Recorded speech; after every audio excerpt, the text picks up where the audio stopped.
14 अप्रैल आने में कुछ ही दिन बचे थे। गांव के सभी 14 अप्रैल की तैयारी में व्यस्त थे।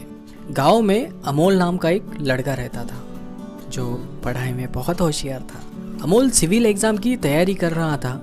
अमोल को उसके राजू चाचा आवाज देते हैं। अमोल बेटा, कहाँ जा रही हो? लाइब्रेरी जा रहा हूँ चाचू।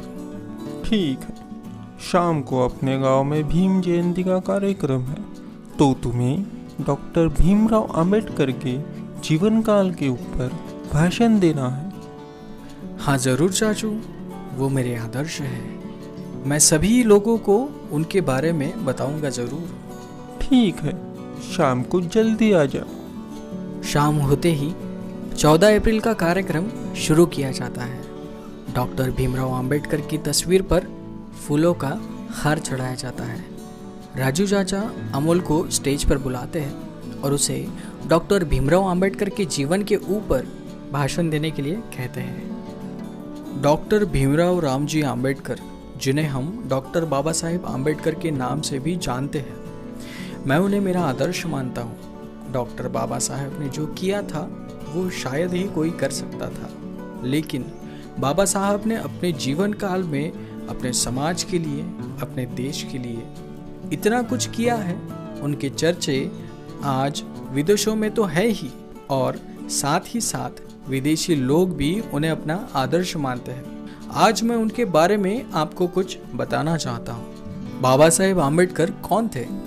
भीमराव रामजी आम्बेडकर वो भारत के बहुतज्ञ, अर्थशास्त्री, राजनीति तज्ञ और समाज सुधारक थे। 14 अप्रैल 1891 को उनका जन्म हुआ था।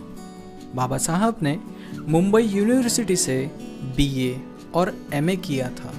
कोलंबिया यूनिवर्सिटी से पीएचडी की थी। साथ ही साथ लंदन स्कूल ऑफ इकोनॉमिक्स से एमएससी और डीएससी किया था। पेशे से वो jurist, economist, academic, politician, social reformer, anthropologist और एक राइटर भी थे। बाबा साहब को कई पुरस्कार और सम्मानों से नवाजा गया है, जिनमें भारत का सर्वोच्चतम पुरस्कार भारत रत्न भी शामिल है। बुद्धिसत्व पुरस्कार 1956 में मिला था। पहले Colombian ahead of their time ये पुरस्कार 2004 में मिला था। द ग्रेटेस्ट इंडियन पुरस्कार 2012 में मिला था।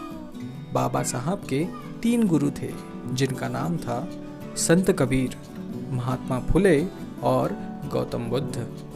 महाड़ का सत्याग्रह डॉक्टर भीमराव अंबेडकर की अगुवाई में 20 मार्च 1927 को महाराष्ट्र राज्य के रायगढ़ जिले में महाड़ स्थान पर दलितों को सार्वजनिक चौदार तालाब से पानी पीने और इस्तेमाल करने का अधिकार दिलाने के लिए किया गया एक प्रभावी सत्याग्रह था। दलितों को चौदार तालाब का पानी पीने से रोका जाता था। उन्हें अछूत बुलाते थे। इसलिए बाबा साहब ने महाड़ का सत्याग्रह किया था, दलितों को न्याय मिल सके और उनको उनका हक मिल सके। आप सब ने भारतीय संविधान को पढ़ा ही होगा। भारतीय संविधान के निर्माता डॉक्टर भीमराव अंबेडकर को कहा जाता है।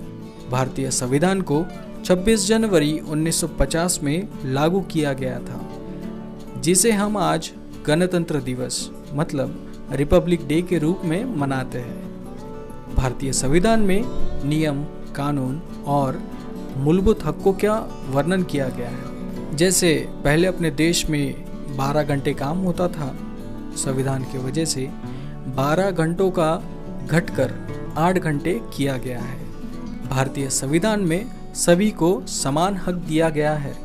भारतीय संविधान में मूलभूत अधिकार, मूल कर्तव्य, नागरिकता, महिलाओं के लिए अधिकार दिए गए हैं और ऐसे बहुत से नियम लिखे गए हैं। भारत रत्न भारत का सर्वोच्च नागरिक सम्मान है।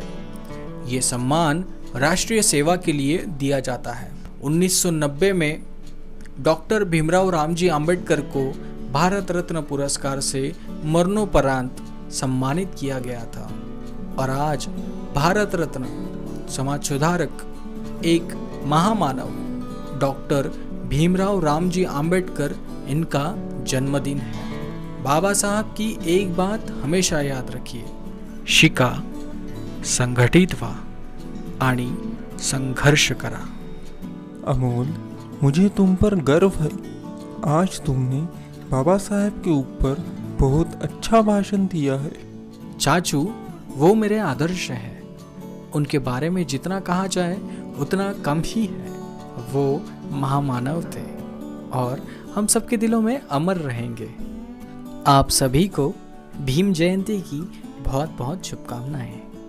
तो दोस्तों, आपको इस कहानी से क्या सीख मिली, ये हमें कमेंट बॉक्स में कमेंट करके ज़रूर बताएं। और हाँ, हमारे चैनल को लाइक, शेयर और सब्सक्राइब करना ना भूलें। तो चलिए दोस्तों, अगली बार फिर मिलते हैं एक और नई कहानी के साथ। तब तक के लिए गुड बाय।